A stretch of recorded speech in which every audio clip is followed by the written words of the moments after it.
and to get them more on the United States side. They get OPEC to open up, the spigots, and let me move on here. I'm sorry, let me go back 2 slides here. Sorry about that. I'm going to stay on the slide and try to get out of much of it as I can here. Throughout the 1980s, the United States really leaned on Saudi Arabia. We took them under our wing. We protected them. Even though the people of Saudi Arabia very much resented the United States, the Saudi Arabian princes and the oil ministers were on the side of the United States. Saudi Arabia is the linchpin to the petrodollar recycling regime. Throughout the 1980s, Saudi Arabia started producing oil and flooded the markets, basically collapsing the price of oil back, to where it was back when the U.S. was the leading producer of oil. Throughout the latter part of the 80s and into the 90s, oil was kept, at an artificial low. Basically, the reason this works is, the U.S. dollar is denominating all oil in the world. So, as worldwide demand is also spiking throughout this whole time. So, as the world needs oil, they still have to buy dollars, and they're basically giving it to OPEC nations. That in turn keeps demand for U.S. dollars going. There's this constant cycle of U.S. dollars, people buying U.S. dollars for the oil. Saudi Arabia, OPEC all agree to buy U.S. treasuries and keep funding U.S. debt. That keeps the whole system going. Nobody wants to upset this apple cart. Basically, oil, I see as the center of what is now the floating currency system. So basically, I'll bring this right up to the current point now, where that system is starting to basically come into trouble like it did in the 1970s. There's a real fear out there that the U.S. dollar system, this floating U.S. dollar system, is going to collapse, much like 1971 or even further back, 1930s, and the collapse of the sterling pound system.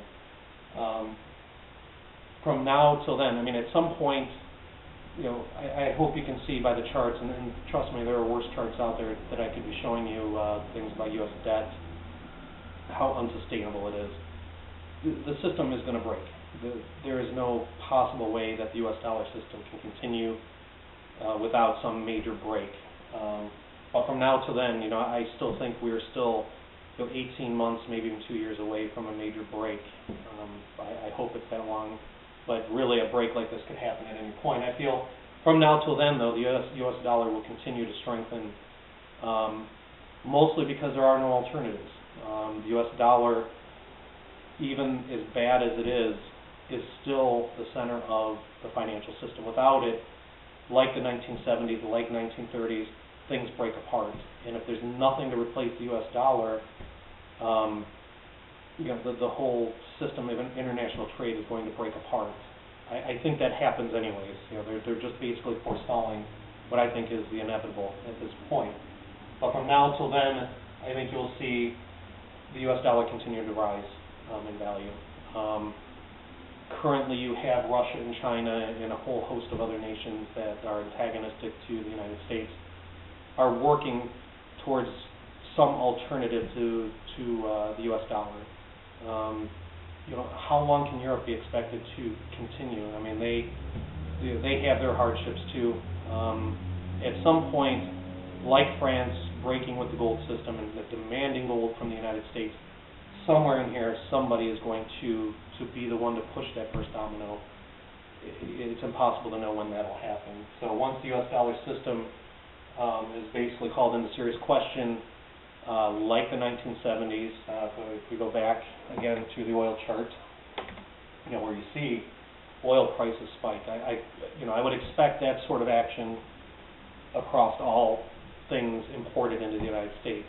Currently, the United States imports close to 67% of its oil. We consume 20 million barrels a day. We produce 7. And it might even be less than that now. There's no way to bridge that gap without imported oil. Do not believe what the people say that if we could just drill, baby, and get our way out of this one. It's not possible. We are currently producing 6.5 million barrels. There is no combination of anything that is going to raise our production up to 20 million barrels. So only through, drilling, which I think is inevitable, that we will start drilling any place and anywhere that the United States can control.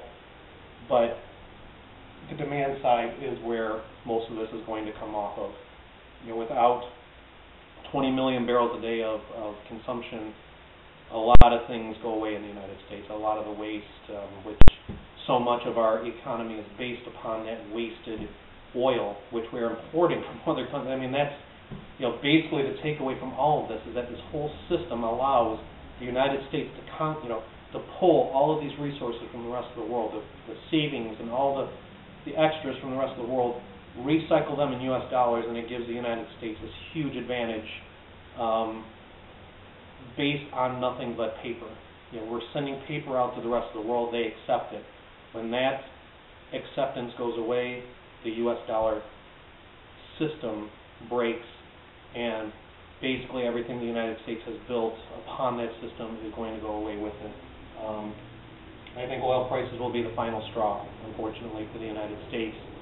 Once there's a major break by one of the major oil producers, probably Saudi Arabia, I think that will be the trigger as to the end of the current system of the U.S. dollar.